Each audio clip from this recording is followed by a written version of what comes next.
Death be not proud. What's up, Internet? Holy Diver here, and I painted an army once.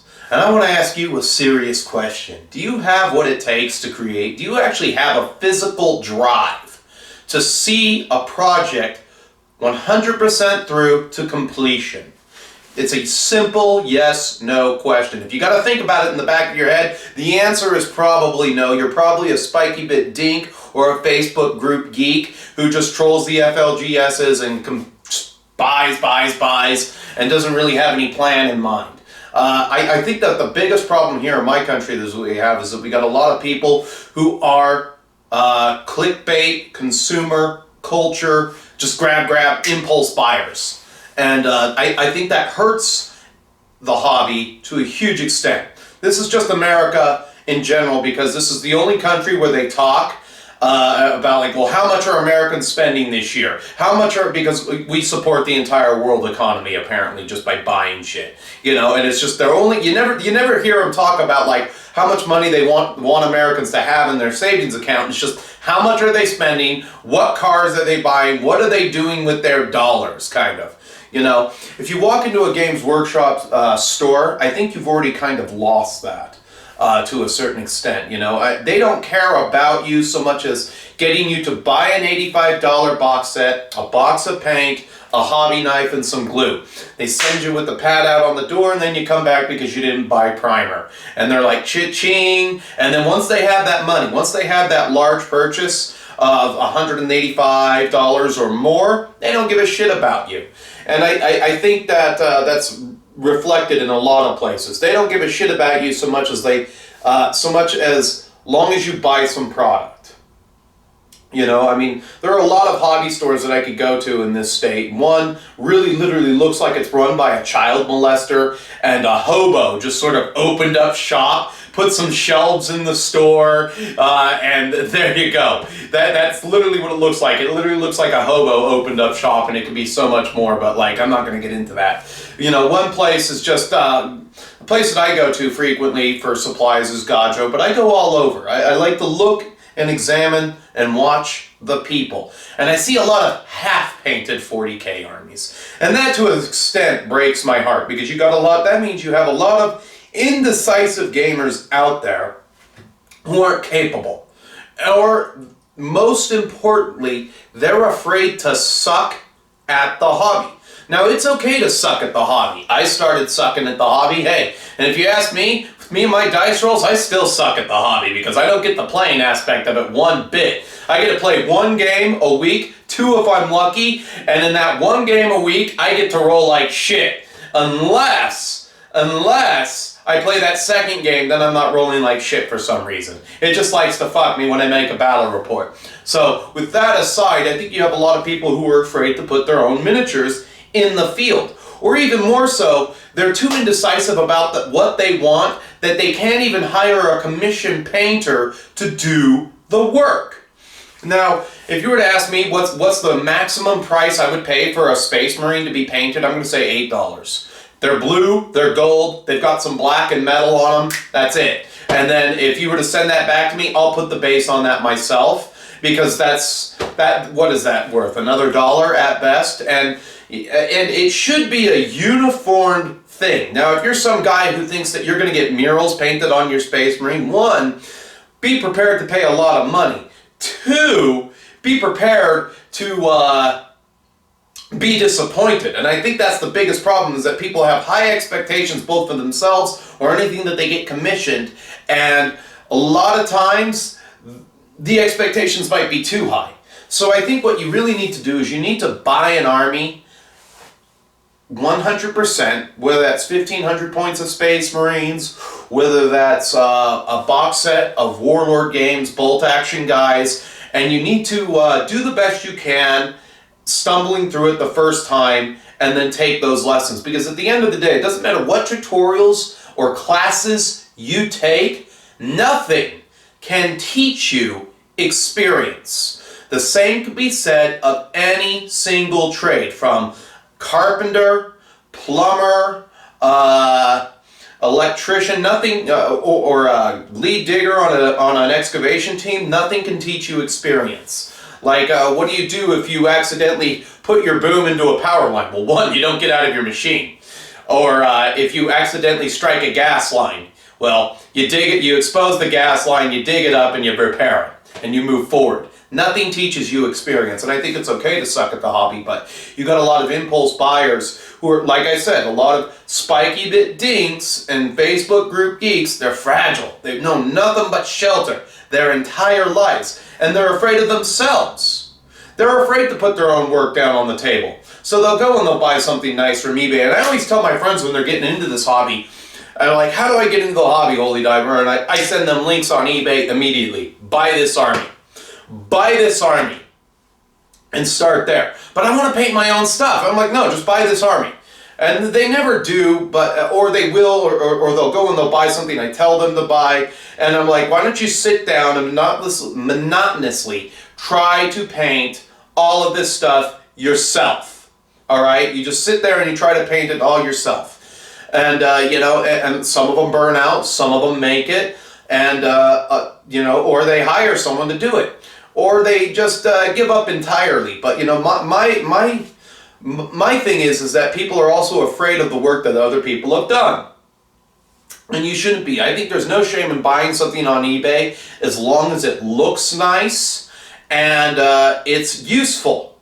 And as long as it looks nice, I think that you should participate and you should learn from that, take a look and see what it was done and see if you can replicate it, because that's also a quick way in to painting your own miniatures.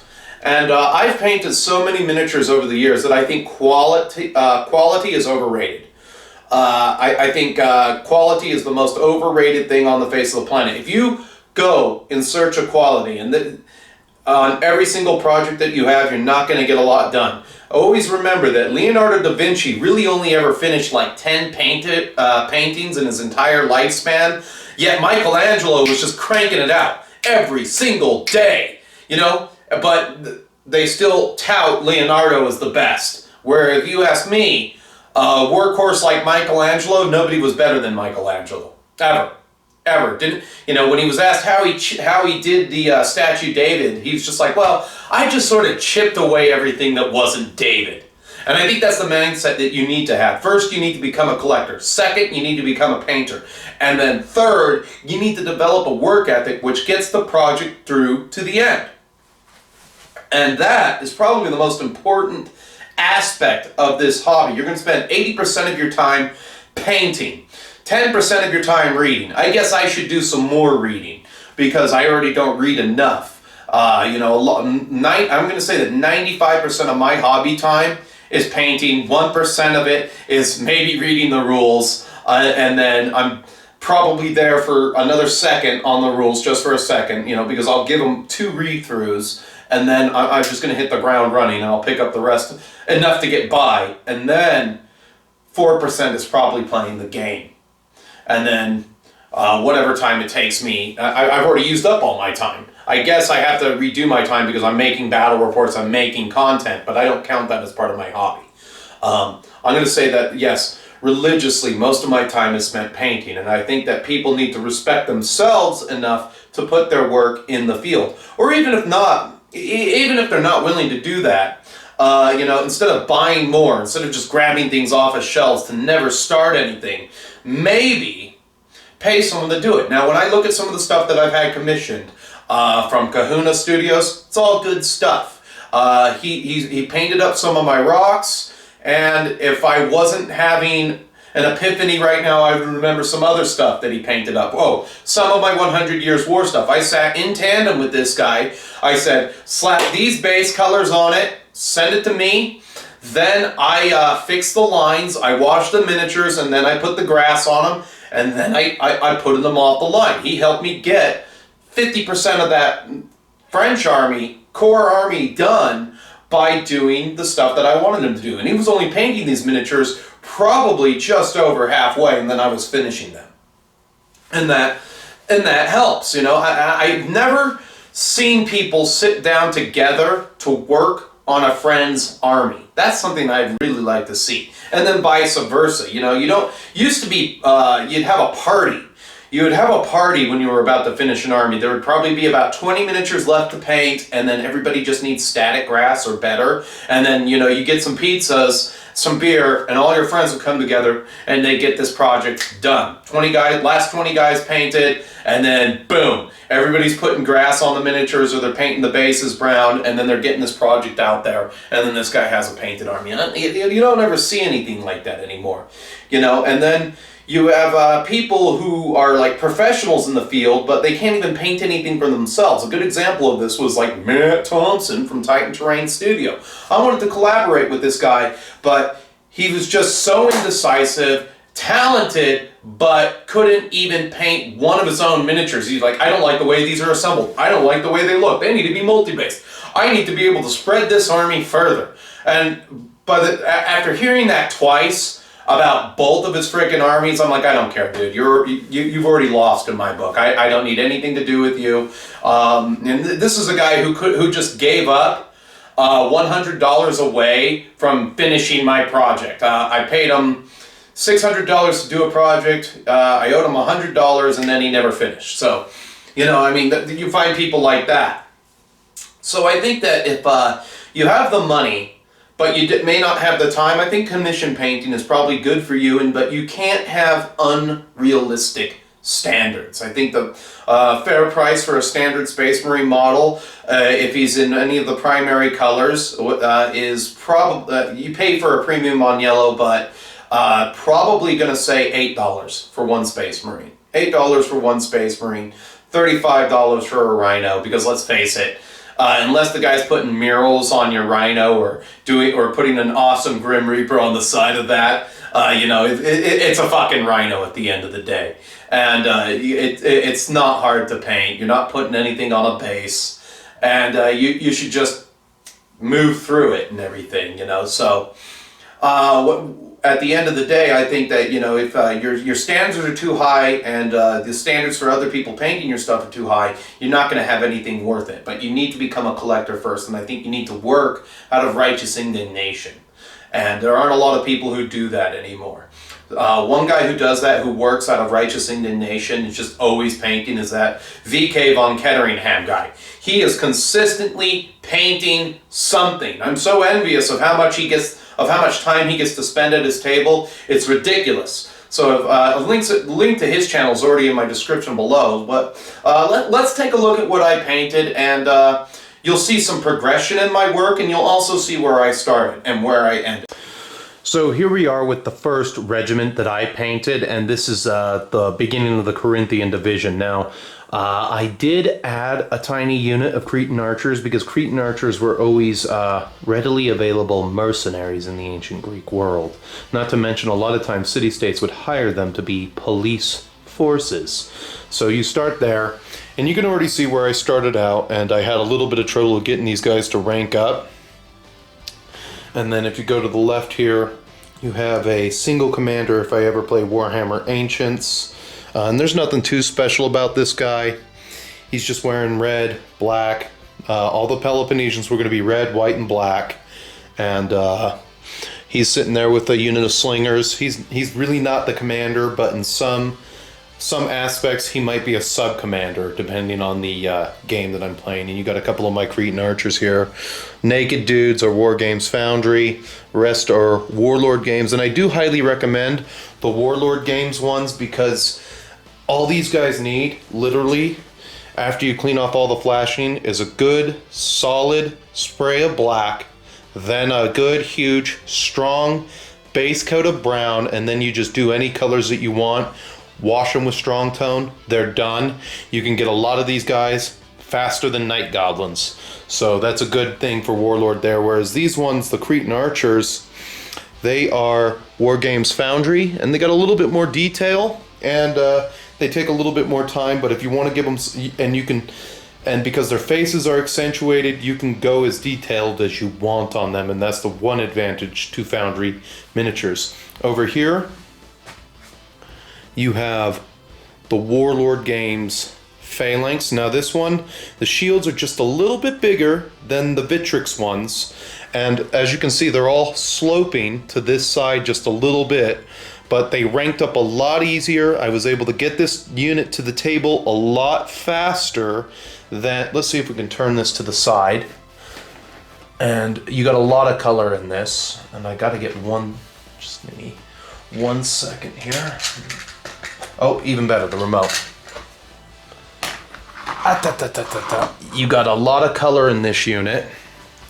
As you can see there, we're just going to zoom in on them a little bit. But you don't have a lot of facial detail and everything, but they look very intimidating. They rank up really well.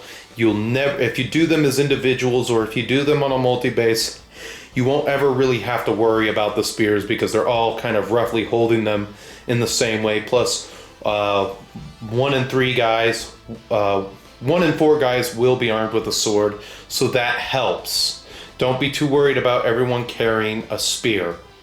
This is a game, nobody's going to care, but you do have something that you can get to the field relatively quickly. Plus with these guys, you do have guys that have metal shields. I recommend that you pin those, and that was the only drawback to this unit. But they do have the design advantage over the Victrix. 1, they're smaller, you'll paint them faster. 2, they've got a bigger shield. It's covering more of the miniature, so if you paint them with the shield on, you could probably be done a lot faster because what you can't see behind that shield, you don't have to paint. So that's the Warlord games Phalanx right there. We're going to get the command base out for one little second. Nothing special here. These are Warlord games models, and they're just one of them has a plastic spear. I recommend that you go with plastic appendages. That guy's arm with the sword is modeled on. But other than that, I had no trouble painting these guys. One thing I do recommend is that you do not paint them on the base like I did, because this guy has, I don't think you'll be able to see any of the gold that I put on his cuirass. We're just going to zoom in real quick here. Nah, I can't see it. We're in full zoom. Really can't see anything. But again, it's a command base, and it looks really good. I like it, and I'm going to get a lot of use out of it. So let's zoom out here. And then we're going over here to our second unit of Slingers. You got 3 of them that are Wargames Foundry, and then just behind them you have some Helot Batemen who are throwing javelins. And I really like those guys. I go back and forth with them now because I don't know if I want them on squares, but I think in some scenarios I think I am going to want them on squares because, you know, Thracians during the time of Alexander, there was a royal family of Thrace that was married into Alexander's family, and they supplied a lot of peltasts for Alexander's campaign. As a matter of fact, some of those peltasts were really part of his special forces that he would use. If Alexander ever had to chase anybody, the first troops that are coming out are his light cavalry, his peltasts, his slingers, and his archers, his Cretan archers. Those guys, really, really hard to get away from, and then the rest of the army would follow in good order and an orderly advance to go after the enemy, and he wouldn't fight a pitched battle. But if he had to, this is how he outmaneuvered the Scythians. He had to chase those people for a little bit. According to Arrian, it didn't end well when Alexander started to chase the Scythians because he caught up to them and he was able to kill a lot of them when they started to run. So finally, we come over here. You can see the guy in back is a commander, another command model. He's fully Wargames Factory back here, nothing special. He's just got the lambda on his shield. That's how you know that these guys are the actual Spartiates themselves, is the lambda on the shield, and maybe this guy in front here gives it away. I had to get some lambdas, and the only drawback to that was Warlord wanted $13 for the shipping, and I had to wait for a box to come from the UK. When I was looking, I just couldn't find anything on eBay that was worth buying, so I went and I got some Slingers and from Warlord, 2 blisters and 2 blisters of lambdas. And then you can see the progression in work here. Just going to give it 1 second. I'm going to take 3 guys out. As you can see that there's a we're going to turn these 2 guys around. All right. So right here, this is secondborn, this is firstborn.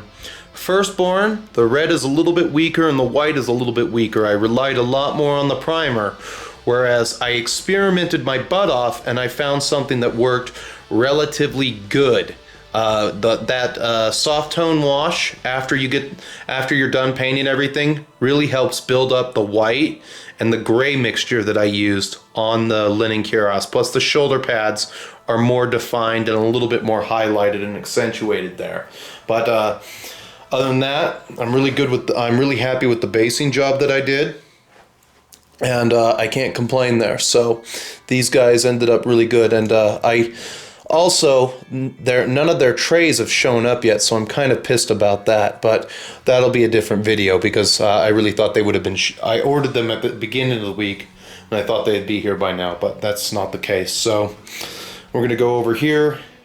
You can see that guy standing out right there. This is a good way to fill in your ranks with the mercenary hoplite miniatures. The mercenary hoplites are going to be the bulk of your forces.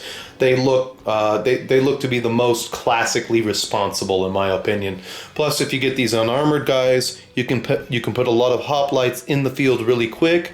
But like I said, I prefer the linen cuirasses, and this is the perioikoi of the Spartan army. So you have the actual Spartans, and then you have the perioikoi, and that's how you got that there. And then you got the command base and the one unit of Helot Bateman that they're allowed to have. But I have 2 units that were painted with the firstborn, the first 24 Spartans that I started out with. And the Spartan division is only 1 small unit of Helot Skirmishers armed with javelins, and then 1 Phalanx of Lacedaemonian hoplites. So that could be Spartans, but we're just going to say they're perioikoi. And then we got the Spartan hoplites themselves. Spartans themselves, best equipment that you're going to find, the perioikoi, probably a little bit different, but Sparta was one of the larger city-states that could put 50,000 guys in the field, just like Athens. So they would have large armies, but I think the Spartans would be a little bit better led. Now we're going to go over to the other side, and we're going to see an army that I bought on eBay. So starting from my immediate left, you also see the Helot Skirmishers. This guy, he's a really good painter. I don't know why he sold this. Some of this stuff isn't as polished as mine, but if I were to see this at a flea market somewhere and the price tag was anywhere from $400 to $600, yes, I'm going to buy this. This is a complete product. This is everything that you need to play, and I think that you should never be ashamed to just buy in at the beginning, because now when I have friends come over and we play Hail Caesar or we play Kings of War Historical, anybody who's gay on... Nobody can be Sparta in this. That's what I'm going to say. Anybody who's gay on Sparta can be Sparta. So they can borrow the Spartans and they can be the Spartans if they want to. So, plus I have 120 hoplites that you cannot really identify that could also be Sparta's rival, Argives, but he did a really good job on his basing. I wish I knew what kind of plants these were. He shipped this to me really quick, and I'm very happy with how they look and everything, but you can see here that on the red and everything. I'm just going to zoom in a little closer before we see the rest of the army. That he relied a lot more on his washes. He relied a lot more on his primer to help him out. He's missed a couple of leather straps here and there, but that's okay. You know, this is a mass army. Aesthetically, this is what you're looking for, an entire unit of guys. So that's the first Phalanx. Good news is I have 96 hoplites here that you can use, and that works out perfectly. Let's go to the middle of the table here. I really like what he did with his commander. And I'm just going to zoom out just a little bit. You got a second unit here. It's always important that the Peltists had one of the hardest jobs. As you can see, they're on the unshielded side of a phalanx. That's where Alexander would have these guys. These guys were always there to defend the unshielded side. They're very tough to get rid of. When Alexander took his Peltists out, these guys were really well armed. They'd have a shield that they'd catch arrows on, a light cuirass, not to mention they would have a metal cap on, and they would have a good huge brace of javelins that are a lot like the pilum, in the fact that they can penetrate armor. And you do not want to have these guys on your unshielded side, because that's their entire job, is to harass the unshielded side of the Phalanx, or in this case, Maniplar, if he was to fight the Republican Romans or something like that, and to make them lose unit cohesion. And if you lose unit cohesion, whole formation breaks apart, everybody dies. His commander over here is making a sacrifice. Very, very Greek. I like that. And now again, in Hail Caesar, the commanders can be on any size base. You're going to be measuring from about where this square is, right here where the dead animal is. But yeah, really good use of washes on this. I wish I could use the wash-a-haul to the devastating effect that this guy used. And not to mention a really solid basing job, whereas you see a little bit of progression in my basing. Now, one of the only problems I have here, going to look up, there's the cavalry. He's got 12 cavalry, and they're Macedonian. That's the only thing I'm going to say. They are distinctly Macedonian, but that's okay. I'm going to use them as a Spartan cavalry because nobody's really going to care. They look really good, and again, at this time frame, depending on where you were, cavalry had one purpose. It was a harassing tool to the infantry blocks. Now, if I was to, now I could march any one of these guys up one at a time.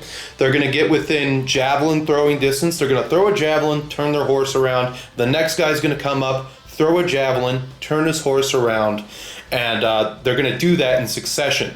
That's actually a tactic that would still be in use up till 1066. William the Conqueror used his cavalry very wisely. He never charged them distinctly at the line of shields that the English were sending, because one, horses will not go through a line of guys that they cannot distinguishably see a way through. But if they do see a way through, heaven help you if they do come through, because the horses are going to knock you down. You're going to get trampled. The guys are going to be throwing and pitching their spears into your back and everything. And during the Napoleonic times, some of the cavalrymen would be armed with extra long sabers so that they could penetrate through your backpack, and all they have to do is wound you. If you're wounded bad enough, you're out of the battle. But William would have his guys go up in succession. They'd pitch javelins into the English, and this pissed them off because the archers for the English at Hastings were trickling in. So the English didn't have their, I guess you could call them the Saxons at this time, didn't have all the archers that they needed in this kind of a battle.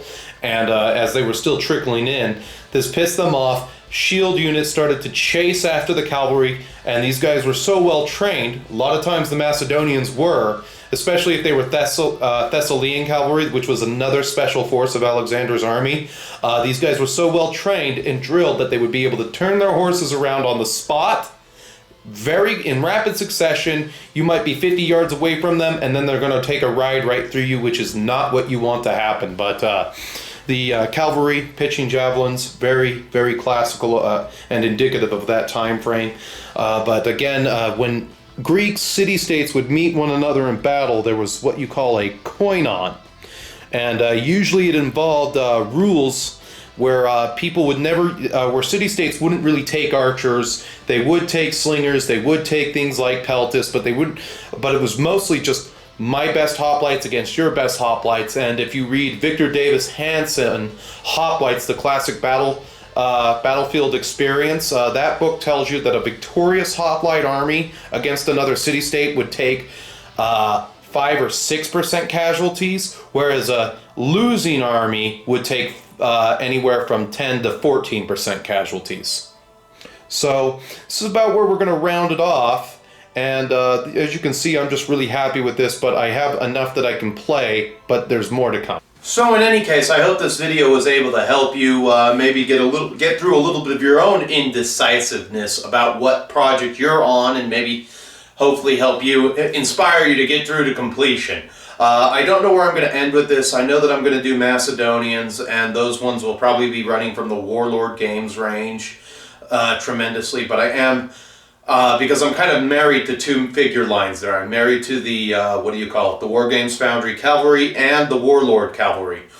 There's advantages and disadvantages to both. The Warlord Cavalry, readily available. Probably going to do a couple more units of those for my companions. But for Thessaly, going to look for something a little bit different because they only have those in the classic range for Warlord and not in the later ranges for the Alexander time period. By the time you get to Alexander, he had horsemen with metal cuirasses, which really messed up the Persians' game a lot of the time because I'm trying to kill this guy and I can't penetrate him with my saber. So Macedonians are probably going to be in the works later next year sometime. I think what I'm going to do is I'm probably going to go with Thebans. And they're going to be blue with white cuirasses, and some of them are going to have brown cuirasses, but they're going to wear the blue. Thebans themselves going to have the Theban club of Hercules on the shields, and they're going to be the one elite phalanx that they have there. But 120 of those guys, I think, is a really good start. So that'll probably be next in there. And I mean, when I do this, you're going to need to have enough hoplites to be on the Persian side as well. Because when Alexander did cross the Hellespont, he had the first battle at the Granicus River, which was against a Greek force led by Memnon, most of which were were Greeks under the Persian yokes who really had no choice, and they wanted to defect, but Alexander said no. But you're going to need a lot of these guys, and I think that bringing the world of the Hellenes together is going to be a really good project and everything. And once you've painted over 100 of the same guy, it just goes. And that's kind of the mode that you need to get into, because without that mindset, you'd never see the project done. So Thebans probably going to come out, be in the works, so that I have some opposition, but I have enough that I can play each army off of the other. Got to get the movement trays. This is going to be got to get the bases, so that's going to be an entirely different video in and of itself. But until I see you again, YouTube has many features you can use to interact with me. You can like the video, dislike the video, comment, or subscribe. But until I see you again, get into some historicals, pick up the Hail Caesar rulebook or the Bolt Action rulebook, and have some fun. And stay metal, my friends. Even you, puppy dog. Hey, you need to grow a sack!